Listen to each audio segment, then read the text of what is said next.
There's no feeling more intense than starting over. If you deleted your homework the day before it was due, as I have, or if you left your wallet at home and you have to go back after spending an hour in the commute. If you won some money at the casino and then put all your winnings on red but it came up black. If you got your best shirt dry cleaned before a wedding and then immediately dropped food on it. If you won an argument with a friend and then later discovered that they just returned to their original view. Starting over is harder than starting up. If you're not ready for that, like if you've already had a bad day, then what you're about to go through might be too much. Feel free to go away and come back. I'll be here. Alright, thanks for coming with me on this trip. I'll understand if you have to take a break at any point. Just find a safe place to stop and quit the game.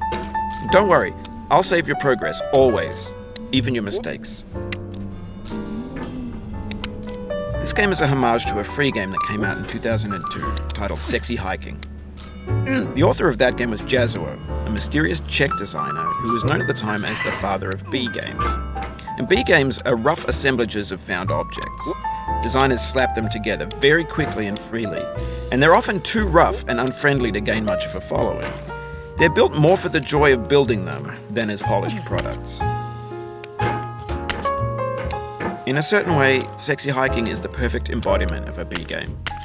It's built almost entirely out of found and recycled parts, and it's one of the most unusual and unfriendly games of its time.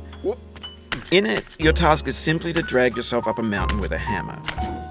And that act of climbing, in the digital world or in real life, has certain essential properties that give the game its flavor.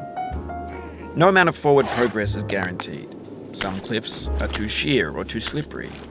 And the player is constantly, unremittingly in danger of falling and losing everything. Anyway, when you start Sexy Hiking, you're standing next to this dead tree that blocks the way to the entire rest of the game. It might take you an hour to get over that tree, and a lot of people never got past it. You prod and you poke at it, exploring the limits of your reach and your strength, trying to find a way up and over. And there's a sense of truth in that lack of compromise. Most obstacles in video game worlds are fake. You can be completely confident in your ability to get through them once you have the correct method or the correct equipment or just by spending enough time. In that sense, every pixelated obstacle in Sexy Hiking is real. The obstacles in Sexy Hiking are unyielding.